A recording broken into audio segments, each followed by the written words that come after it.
तो फिर guys welcome back to my YouTube channel fail desperate. मैं अभी जिम से आ रहा हूँ। मुझे बहुत पसीना आ रहा है।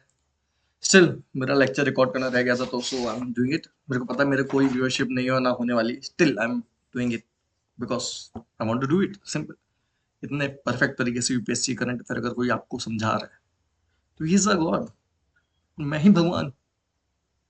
वो वाले नहीं, कोई रिलीजियसली मत सोचना, सार्केस्टिकली बोल रहा हूँ, वरना तुम लोग आके मुझे पेल दो घर पे। सो लेट्स स्टार्ट। ज्यादा बकवास मैं करता नहीं हूँ। एक देखो, आपकी यूपीएससी जर्नी को और बेनिफिशियल बनाने के लिए मेरी जो मॉक सीरीज है ना, उसको ज्वाइन कर लेना। यू विल, मतलब ये बहुत इजीली हेल्प करेगा आपको। सो ये सीरीज कहाँ से आपको बाय करना पड़ेगा? मेरे से। हाँ हाँ, परफेक्ट क्वेश्चन है उसमें। ऐसे तगड़े क्वेश्चन। सेक्शनल मॉक्स हैं, फिर चैप्टर वाइज मॉक है, ऐसे टाइप के मॉक्स हैं मेरे पास। So you will love it. So let's start. सबसे पहला करंट अफेयर ये है कि जीनियस एक्ट, जो कि यूएस ने रेगुलेट अभी एनेक्ट किया है। किसके लिए जीनियस एक्ट आया है? स्टेबल कॉइन्स को रेगुलेट करने के लिए।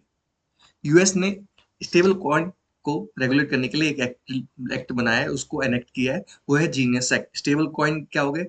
ऐसे कॉइन्स जिसमें लाइक मार्केट के फ्लक्चुएशन से मतलब कोई फर्क नहीं पड़ता, जैसे क्रिप्टो करेंसी होगी। नहीं सॉरी, मार्केट के फ्लक्चुएशन नहीं, ऐसे कॉइन जो मोस्टली स्टेबल होते हैं, जैसे क्रिप्टो करेंसी होगी, क्योंकि उनकी वैल्यू किसी और करेंसी से लिंक्ड रहती है, या फिर कमोडिटी से लिंक्ड हो गई, या फिर फाइनेंशियल इंस्ट्रूमेंट से लिंक हो गई। जैसे कि थेटर है, जो कि यूएस डॉलर से लिंक्ड है, तो उसका भी लाइक स्टेबिलिटी मेंटेन करने का काम होता है एक। तो और मोस्टली ये स्टेबल कॉइन होता है, क्योंकि ये एक करेंसी से लिंक्ड है जो कि स्टेबल है। ठीक है। तो व्हाट इज यूज, क्या है, मतलब क्या है इसका यूज, क्यों बढ़ रहा है आज के जमाने में? क्योंकि ये मेंटेन कर सकते हैं एक स्टेडी वैल्यू। स्टेडी वैल्यू इनकी मेंटेन रहेगी, जिसकी वजह से गोल्ड, देखो, लोग सोना खरीदते हैं, कैश रखते हैं। अब जब सोना कैश नहीं लेना है और तुमको एक स्टडी वैल्यू चाहिए जिसका लाइक आगे जाके आपको प्रॉफिट हो, तो लोग करेंसी पे जाते हैं, जैसे क्रिप्टो करेंसी होगी, स्टेबल करेंसी होगी। इंडिया की भी एक खुद की लाइक स्टेबल कॉइन है, जिसको हम बोलते हैं digi indi India. I think so ये है, ठीक है। इंडी कॉइन ऐसे कुछ है, digi India. Let's search it.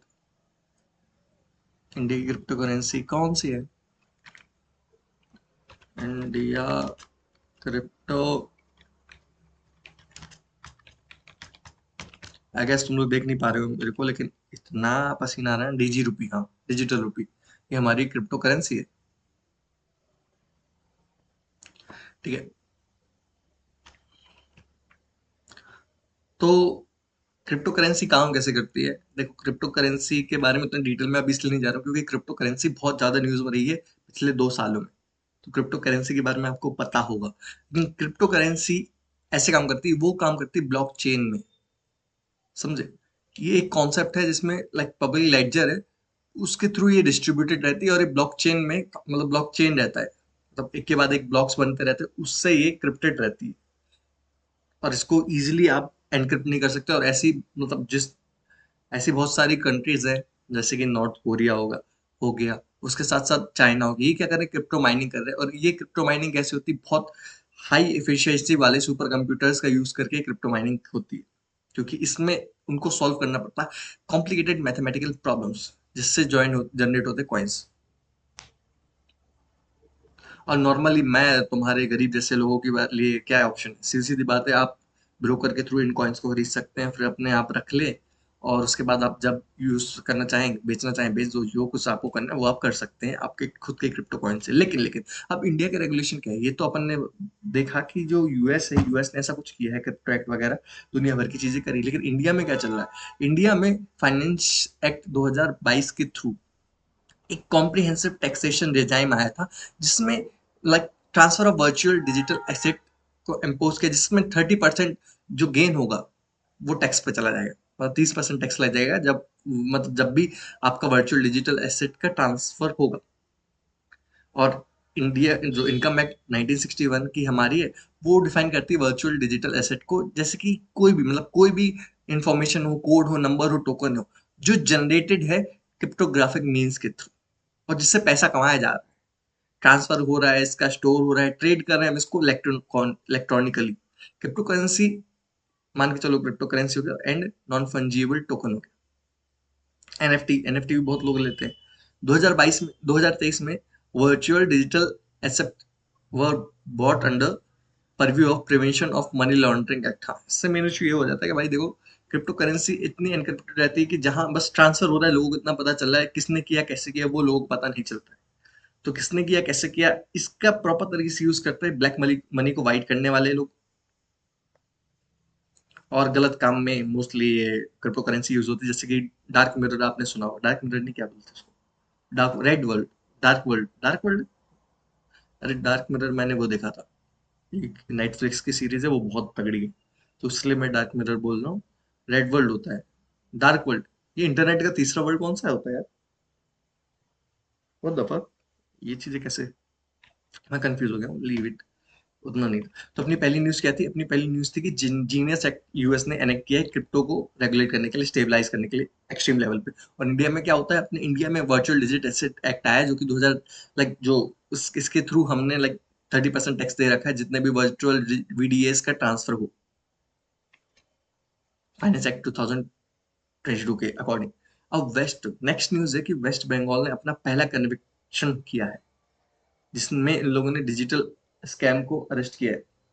ठीक है, तो वेस्ट बंगाल में क्या हुआ? देखो, जो कन्विक्ट्स थे ना, जिनको अरेस्ट किया गया, वो एक प्रॉपर तरीके से, प्रॉपर कंपनी के तरीके से काम कर रहे हैं।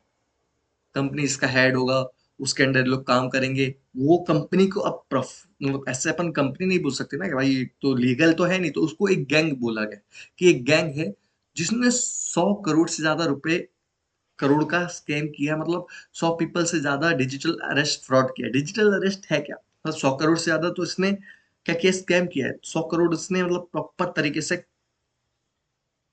निपटा दिए लोगों के, और 100 पीपल से ज्यादा के साथ डिजिटल अरेस्ट वाला स्कैम किया। देखो, मैं आपको बताऊं डिजिटल अरेस्ट होता क्या है। देखो, मेरे एक रिलेटिव है, उनका बच्चा क्या पढ़ रहा है चंडीगढ़ में। चंडीगढ़ में वो हॉस्पिटल लाइक डॉक्टर बनने की कोशिश कर रहा है। ठीक है, कोशिश क्या कर रहा है? कॉलेज में डॉक्टर के लिए। ठीक है, तो हुआ क्या, उनको एक बार कॉल आया, वीडियो कॉल आया सीधे। पुलिस कमिश्नर की ड्रेस पहन रखी है, बढ़िया प्रॉपर स्टार्स वगैरह हैं, प्रॉपर बैकग्राउंड है पुलिस वाला। ठीक है, और वो पुलिस कमिश्नर बात कर रहा है कि आपके बच्चे का ये ड्रग्स वगैरह के केस में नाम आया है और इसको हम जेल में डाल रहे हैं।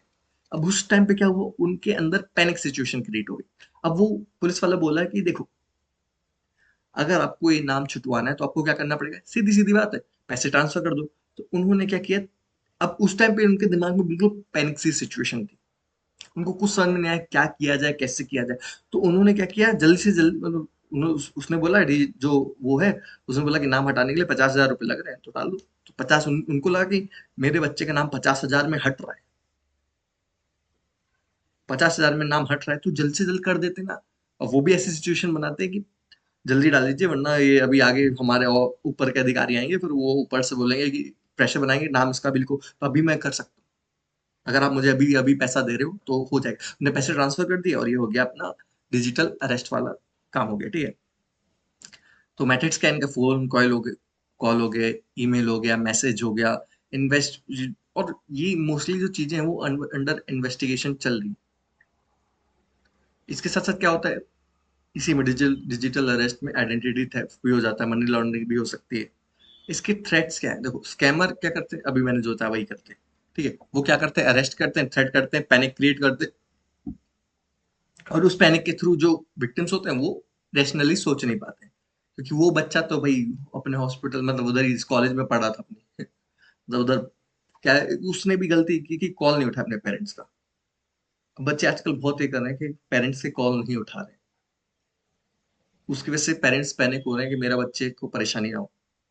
हमारे जमाने में तो फोन ही नहीं थे, कॉल की बात ही अबे मच्छर काट रहा है, एक सेकंड ना। Let me do one thing for myself, celebrate our victory।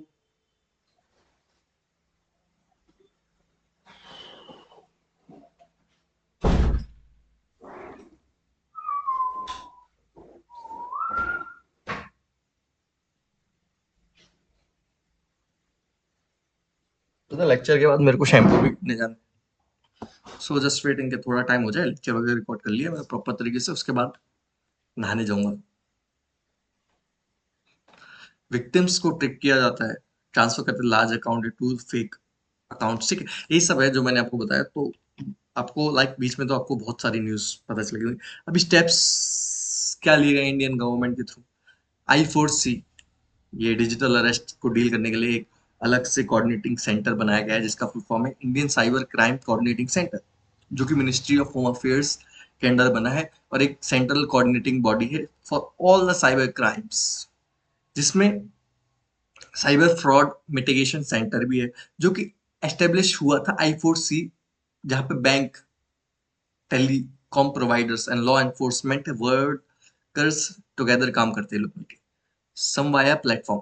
It acts as a data repository and coordinating system of interstate linkage. देखो आपको याद कर रखना है, I4C याद रख लेना, उसके बाद Samvaya प्लेटफॉर्म का नाम याद रख लेना। आपको ये सब चीजें याद करनी है। सर्टेन CERTIN, ये आपको पता होना चाहिए सर्टेन क्या है, क्योंकि ये प्रीलिम्स में पूछा जा सकता है, ठीक है। और ये ना पुरानी न्यूज में है। अगर आपको कोई भी, देखो मैं आपको बता देता हूँ, अगर आपको कोई भी चीज को एक्सट्रीमली डिटेल फॉर्म में चाहिए ना, तो आप मेरे को कमेंट सेक्शन में बता दो भाई, इसको प्रॉपर डिटेल फॉर्म में बता दो। इतने 10 मिनट की वीडियो बना दूंगा एक टॉपिक पे, and you will love it, चुम्मा चाटी हो जाएगी। सो नेक्स्ट न्यूज क्या है? Quantum cyber security. अब हमारी मेन चीज क्या है? तैयारी जीत की। तैयारी किस चीज की? पोस्ट क्वांटम एरा की। क्वांटम एरा के बाद क्या हो, उस एरा की तैयारी हम करने वाले हैं। और कैसे? Quantum cyber security. तो अब क्वांटम में साइबर सिक्योरिटी का कैसा, देखो अभी तक तो जो नॉर्मली रिस्क, मतलब साइबर फ्रॉड वगैरह होते हैं, साइबर रिस्क होते हैं, वो इंसान करता है। और वही चीज क्वांटम कंप्यूटर करने लग जाए, तब तो बैंड बज जाए। क्योंकि क्वांटम का काम है कि इजिली, बहुत इजिली क्वांटम कंप्यूटर्स डिक्रिप्ट कर लेते हैं कोई भी चीज को। 4 साल की मैथमेटिकल प्रॉब्लम को 2 मिनट में सॉल्व कर देते हैं, ऐसे क्वांटम कंप्यूटर्स होते हैं। तो अगर फ्रॉडर्स क्वांटम कंप्यूटर्स का यूज करके, क्वांटम टेक्नोलॉजी का यूज करके फ्रॉड्स करें, तब क्या होगा? तो अभी देखो, व्हाइट पेपर जिसका टाइटल था transition to quantum cyber readiness, ये अनवील किया है अभी ministry of electronic and information technology के थ्रू, जिसमें Indian computer emergency response team, वही सर्टिन के बारे में बात कर रहा हूँ, एंड साइबर सिक्योरिटी फर्म सीसा, ये दोनों मिलके, ये तीन, मतलब ये दोनों मिलके क्वांटम साइबर, ठीक है, मिलके ये रेडीनेस की तैयारी करें, तैयारी जीत की। तो क्वांटम साइबर सिक्योरिटी होता क्या है? इसमें दो प्रॉपर अप्रोचेस है, प्राइमरी दो अप्रोचेस। पहला post quantum cryptography and second is quantum cryptography. Post quantum cryptography and quantum cryptography, जिसको बोल सकते हैं अपन क्वांटम एनक्रिप्शन। मच्छर मार की आंख। तो पोस्ट क्वांटम क्रिप्टोग्राफी क्या है? इसमें क्या होगा इन्वॉल्व, मतलब इसमें क्या होगा, हम डेवलप करेंगे एनक्रिप्शन मेथड, जो कि खड़े रह सके जो अटैक्स हमारे ऊपर हो रहे हैं क्वांटम कंप्यूटर के थ्रू। और ये हम कैसे करने वाले हैं? वही हमारे क्लासिक सिस्टम्स को यूज कर, ये हमारी टेक्नोलॉजी हम यूज करने वाले हैं। और क्वांटम क्रिप्टोग्राफी क्या करता है? क्वांटम क्रिप्टोग्राफी यूज करता है क्वांटम मैकेनिक्स प्रिंसिपल का, जैसे कि क्वांटम की डिस्ट्रीब्यूशन, जिसके थ्रू हम बनाएंगे एक अनब्रेकेबल एनक्रिप्शन टेक्निक्स। और जब अनब्रेकेबल एनक्रिप्टेड चीजें होंगी ना, तो क्वांटम कंप्यूटर ही, quantum computer versus quantum computer ही चल रहा है। तुम क्वांटम कंप्यूटर लाओगे, हम भी क्वांटम कंप्यूटर लाएंगे। तुम ऐसी चीज, तुम उसको हैक करने की कोशिश करो, हम ऐसा एनक्रिप्शन बनाएंगे कि तुम्हारी माँ की आंख हो जाएगी। This is how it is working, okay. Harvest now decrypt, harvest now decrypt later attacks involve storing encrypted data now to decrypt it in future using quantum computers. It involves data breaches related to digital certificates, blockchains, cryptocurrency, encrypted algorithm जैसे कि रिविस्ट शमिट एंडलमैन। अब देखो ये algorithm तो बहुत पुरानी है, 1977 से चल रही है। तो ये जो रेविस्ट शमीर एल्डीमैन है, ये तीन आदमी है, तीन आदमी के सरनेम का नाम है ये रेविस्ट शामिर एल्डमैन। ये तो भाई खत्म ही होने वाला है। जो फाउंडेशनल था डिजिटल सिक्योरिटी पे, अब ये आगे जाके कुछ काम में नहीं आने वाला, ये खत्म होने वाला है अपना, ठीक है। अब हम नेक्स्ट न्यूज पे जाते हैं। नेक्स्ट न्यूज है offshore area atomic mineral operating right rules 2025 notify किया। ये rules are notified in accordings with provision of offshore area mineral development and regulation act 2002, ठीक है। तब हो क्या रहा है? इस रूल्स के बारे में थोड़ा जान लेते हैं। तो ये रूल है क्या? To regulate the exploration and mining of atomic minerals like uranium, thorium in offshore areas. मतलब मेनली ये रूल्स बनाए गए हैं, एक्ट बनाया गया है, मतलब 2025 में इसको हमने क्या किया है, नोटिफाई किया है अभी अभी, ठीक है। तो इसका रीजन ये है कि जो ऑफशोर एरिया होते हैं, शोर से थोड़े दूर, शोर से कनेक्टेड, मतलब लाइक ऑफशोर, समझ रहे हो ना क्या होता है? वो एरिया में जो माइंस एंड मिनरल्स हैं, उसकी जो माइनिंग्स होती है, उसको रेगुलेट करने के लिए ये रूल बनाए हैं।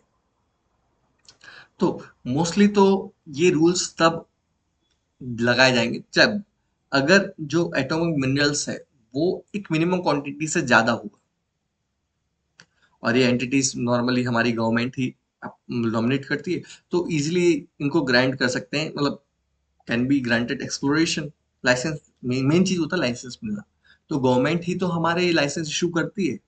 और ये किनको अगर गलती से किसी कंपनी को एक लेवल, मतलब मिनरल्स मिल रहे हैं और उनका क्वांटिटी कम है, तो वो उनसे नहीं छीनेगी, वो किसी को नहीं देगी। लेकिन अगर बहुत अच्छी, मतलब तगड़ी क्वांटिटी मिले, तो गवर्नमेंट क्या करेगी, अब वो टेंडर लगाएगी, टेंडर में फिर कंपनियों को बुलाएगी या फिर खुद करेगी, क्योंकि देखो थोरियम और ये जो यूरेनियम है वो बच्चे वाली चीज है नहीं, तो वो गवर्नमेंट खुद करती है।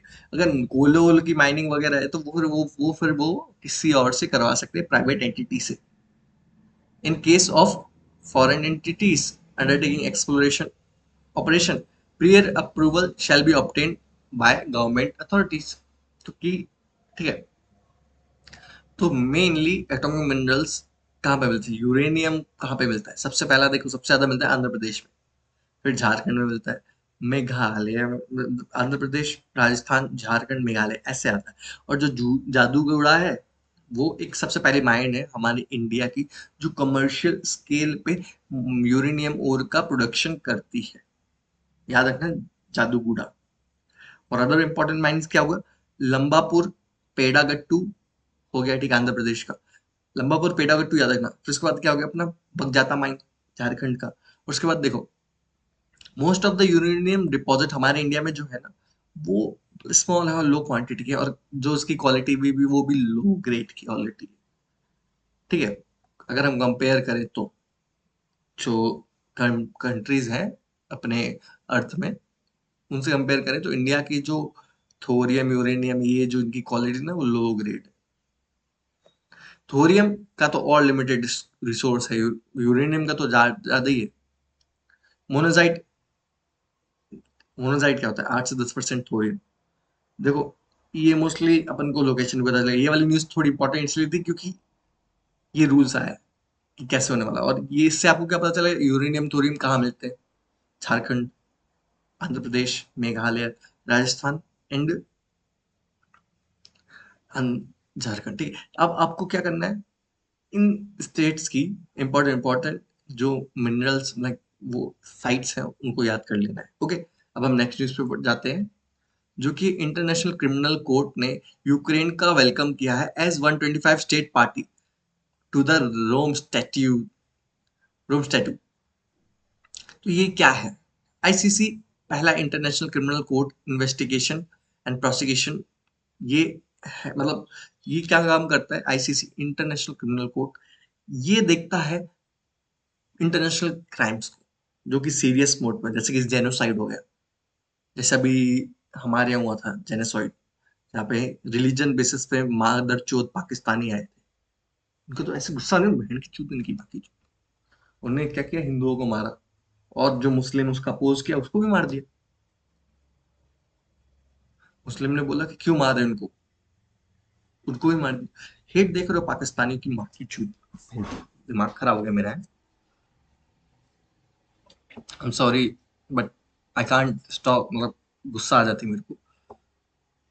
सही तोड़ा जाता है भाई, भिखारी साले, मच्छर जैसे मारो मार। गाली नहीं देना चाहता हूँ, दे देता हूँ, ठीक है। तो ये है, अपने इन लोगों ने क्या है, यूक्रेन को बोला भाई तुम हमारे 125th मेंबर हो। इंडिया ने तो अभी भी रोम स्टैचू को साइन नहीं किया ना, ये पार्टी। अब रोम, इसका हेडक्वार्टर का आईसीसी का हैग यू, नीदरलैंड में, ठीक है। अब नेक्स्ट न्यूज पे जाते हैं। गवर्नमेंट ने अभी गो हेड बोला है कि जाओ प्रोडक्शन करो next generation airborne early warning control system, और जिसको हम बोलते हैं नेत्र MK2। तो नेट MK2 है क्या? ये एक लाइक अर्ली वार्निंग सिस्टम, जिसको हम किस पे रखेंगे, एयरबस 321 प्लेटफॉर्म पे रखेंगे, और ये क्या करेगा, ये डिटेक्ट करेगा, मॉनिटर करेगा जो लंबे डिस्टेंस के थ्रेट्स है, मतलब नेशन के बाहर वाले थ्रेट्स है, उनको ये डिटेक्ट करेगा और हमको बता देगा। तो याद रखना, अभी कौन सा एयरबस 321 पे रखा जाएगा नेत्र MK2। ये एक एयरक्राफ्ट से ज्यादा है, क्योंकि लाइक नेक्स्ट न्यूज पे जाते हैं, javelin air tank guided missile. तो ये है क्या javelin air tank guided missile? ये क्या है, एक इंसान इजीली पोर्टेबल कर सकता है बिना कुछ ज्यादा मेहनत करे। तो इंडिया ने अभी एक लेटर रिक्वेस्ट साइन करी है, मतलब भेजा है किसको, यूएस को, कि मिलके बनाते हैं जेवलिन ATGM इन, मतलब इंडिया में। तो अभी है क्या, ये एक single man portable medium range anti tank weapon missile. इसमें क्या होगा, जो एक लाइक हमने मिसाइल रखी, और मैं देखो होगा क्या, ये जो जेवलिन, जेवलिन इसका नाम क्यों है, क्योंकि आप जेवलिन का वो भाला होता है उसकी तरह आप इसको रख सकते हैं अपने पीछे।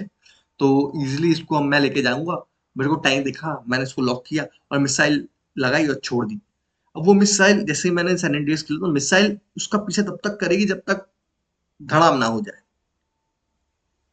इसलिए वो इम्पोर्टेंट है। ठीक है, अब हम बात करते हैं नेक्स्ट न्यूज पे, कि इंडिया ने रिफर्म किया है commitment to pact for future at UN dialogue.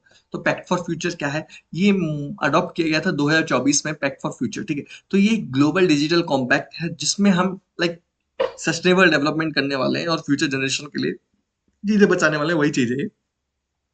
इससे क्लियर कमिटमेंट्स हैं कि इनको एकदम प्रॉपर तरीके से जो प्रॉपर मतलब जो इश्यूज हैं उनका सॉल्यूशन चाहिए, और इसके लाइक मेनली अटेंशन है ह्यूमन राइट्स, जेंडर, जेंडर का दो जेंडर होते हैं, ठीक है, सस्टेनेबल डेवलपमेंट, इस मतलब वुमेन और मैन जेंडर के बीच में जो इनइक्वालिटी है उनको बराबर करना, ये इनके होंगे।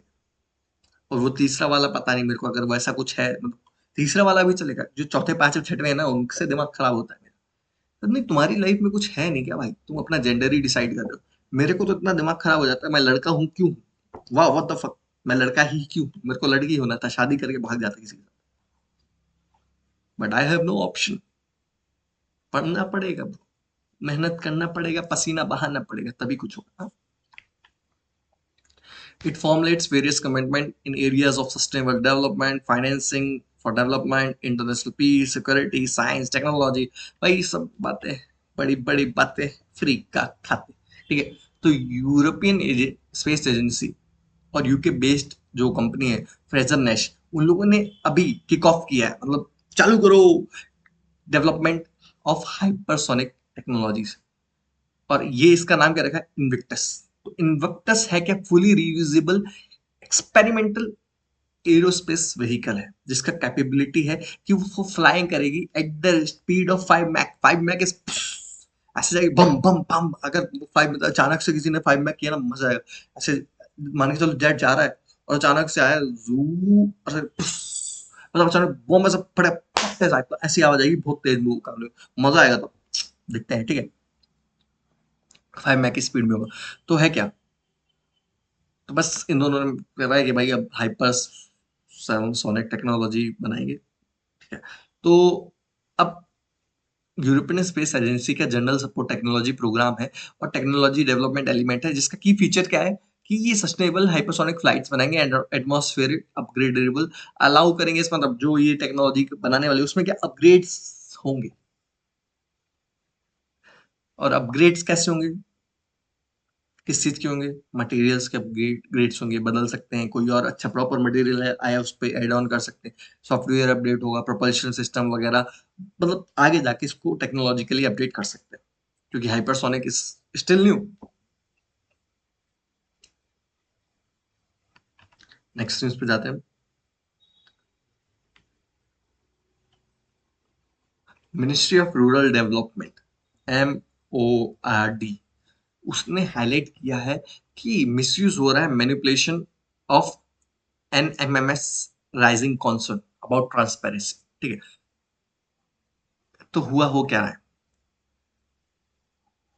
मनरेगा है, मनरेगा में क्या होता है, तो मनरेगा में जो लोग काम करते हैं उनको पैसा दिया जाता है। अब उनको पैसा कैसे दिया जाता है? जो वर्कर है उनको पैसा दिया जाता है जियो टैगिंग के थ्रू। उनकी फोटोज ली जाती हैं, थप्पा लिया जाता है। अब इसमें स्कैम क्या हो रहा है? जो पहले क्या था, ऑफिसर्स रहते थे तो वो प्रॉपर तरीके से लगा दी स्कैम, 100 रुपए दिए, 400 रुपए जेब में डाल लिए कि भाई किसी को भी पकड़ लो ना मनरेगा में, जो इंचार्ज है वो तो किसी को भी पकड़ के बढ़िया तरीके से लगा देगा। तो मैं होता तो मैं भी ही करता, क्योंकि एट दी एंड जब पॉलिटिशियन इतने करप्ट हो सकते हैं तो तुम भी करप्ट हो।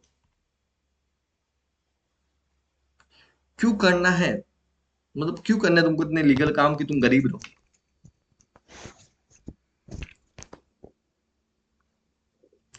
लीगल काम एक ही हो सकता है, किराने की दुकान खोल लो, रहो गरीब साले। बाकी जितने भी लोग पैसा कमा रहे हैं ना, 2 नंबर का कमा रहे हैं, मैं बता रहा हूँ। 1 नंबर का पैसा किसी का नहीं है, किसी का मतलब किसी का नहीं है। तुम्हारे घर के बाजू में भी अगर कोई बंदा है वो बोले, भाई 1 नंबर का पैसा नहीं, भाई तेरा नहीं है, मेरा है। चलो तो नेक्स्ट न्यूज पे जाते हैं। लेबर ब्यूरो ने अभी हमारी लाइक जो हमारे लेबर ब्यूरो है उसने ना क्या किया है, कंज्यूमर प्राइस इंडेक्स का जो बेस ईयर है उसको चेंज कर दिया 2019 का। पहले क्या था? 2000, 2000 कौन सा था? जल्दी बताओ कमेंट सेक्शन में। लिखा भी हुआ है इसमें, यू कैन इजीली टेल। 2000 नहीं था, पहले था 1986, 87 सीरीज, ठीक है। तो अभी लेबर ब्यूरो जो कि ministry of labour and employment के अंडर आती है, उसने कंज्यूमर प्राइस इंडेक्स का वैल्यू चेंज कर दी। अब देखो कंज्यूमर प्राइस इंडेक्स होता क्या है? देखो हमने एक गुड बास्केट की मतलब एक ऐसा बास्केट बना रखा है जो कंज्यूमर बेसिक नीड के थ्रू लेते हैं। मतलब जब मैं हूँ, ऐसा एक बास्केट है जो मेरे को लाइक डेली नीड्स में आता है।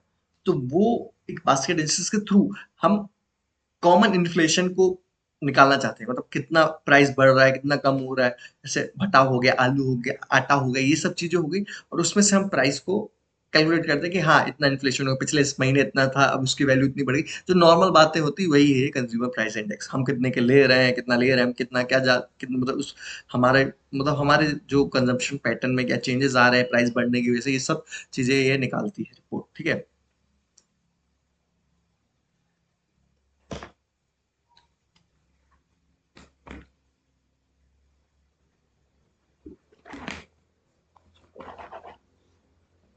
आह,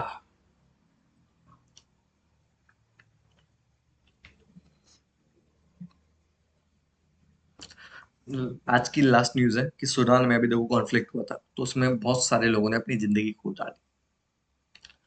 मुझे समझ नहीं आता ये पॉलिटिक्स की वजह से लोग लड़ते क्यों हैं। मैं बीजेपी की वोट देता हूँ, और गाली भी बीजेपी वालों को ही देता हूँ क्योंकि करप्ट है। कांग्रेस को तो बात ही नहीं कर सकते, कांग्रेस वाले तो साले देख ही नहीं सकते कांग्रेस वालों को। सूडान को दिखाता हूँ मैं, ठीक है। सूडान, सूडान की लोकेशन दिखा रहा हूँ। मुझे पता है कि ऊपर इजिप्ट है, बाजू में लिबिया है, चैड है, साउथ सूडान है, इधर ही अपना सेंट्रल अफ्रीका है, इधर इथियोपिया है, एरिट्रिया है। तो अब ये कौन सी सी है? रेड सी होगी, ठीक है। ये इसकी लोकेशन है। आगे पीछे देख लो क्या है। अभी ये क्या है? ट्रॉपिक ऑफ कैंसर और कैप्रिकॉन, कैप्रिकॉन के ऊपर है। कैंसर किधर है? कैंसर किधर है? ठीक है।